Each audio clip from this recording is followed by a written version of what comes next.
la princesse Béatrice et sa sœur la princesse Eugénie ont choisi de passer des vacances luxueuses dans les Caraïbes plutôt que de passer Noël avec la reine il y a de nombreuses années, suscitant des accusations de loyauté divisées. Ce Noël devrait être inhabituel pour la famille royale, car Covid-19 remet une fois de plus les plans traditionnels en doute. La reine a annulé les célébrations de Noël habituelles à Sandringham, préférant rester au château de Windsor pour la saison des fêtes, en raison de la propagation rapide de la variante Omicron.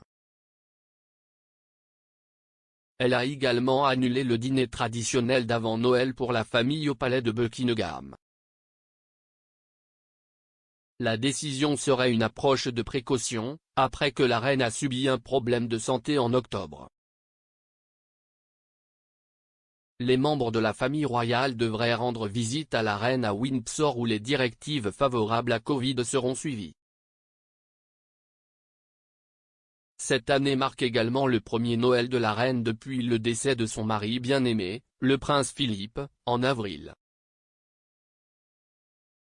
Bien que la tradition d'avoir un dîner de Noël ensemble soit importante pour la famille royale, cela n'a pas empêché la princesse Béatrice et la princesse Eugénie de sauter l'événement en 2011. C'était le premier Noël de Kate, la duchesse de Cambridge avec la famille royale, mais Eugénie et Béatrice ont plutôt décidé d'aller dans les Caraïbes. Ils ont été officiellement excusés par la reine pour pouvoir assister au mariage de la fille de Richard Branson, Holly Branson, qui est de bons amis avec la famille royale. Elle s'est mariée sur l'île privée de la famille, Necker Island, le 20 décembre 2011, au même endroit où son père s'était marié 22 ans auparavant. La décision de Béatrice et Eugénie n'est cependant pas venue sans un examen minutieux. Le Daily Mail rapportait à l'époque que les sœurs avaient commis une erreur tactique, et que la décision pouvait être la preuve d'une loyauté partagée. Pendant que les sœurs étaient absentes, une source a affirmé que Camilla, la duchesse de Cornouailles, trouvait ses marques dans œufs firmes et était même devenue un membre crucial de la famille. La source a déclaré, « Elle est devenue la cheville ouvrière des Windsor. Kate lui demande également conseil. » La famille royale commence généralement ses célébrations de Noël la veille de Noël, lorsque tous les membres de la famille arrivent un par un.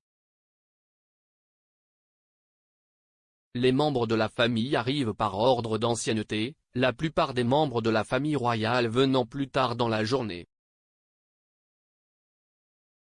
Selon les traditions royales de Noël, le prince William et le prince Harry, avant qu'ils ne déménagent aux États-Unis, jouaient souvent un match très compétitif de football la veille de Noël contre le personnel de Sandringham. Ils adhèrent alors à une tradition de Noël allemande introduite par le prince Albert, en échangeant leurs cadeaux la veille de Noël. Le site officiel de la famille royale déclare, « La veille de Noël, la famille royale disposera ses cadeaux sur des tables à tréteaux et échangera ses cadeaux à l'heure du thé. » Tous les membres de la maison royale reçoivent également des cadeaux de Noël de la reine, Sa Majesté remettant personnellement des cadeaux à certains membres de la maison royale au palais de Buckingham et au château de Windsor.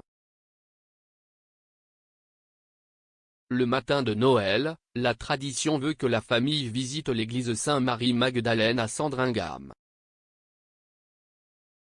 Ils se réunissent plus tard pour le déjeuner et, selon le site web royal officiel, environ 1500 puddings de Noël payés par la reine, via le Privy Purse, sont distribués au personnel dans tous les palais, y compris le bureau de poste de la cour et la police du palais.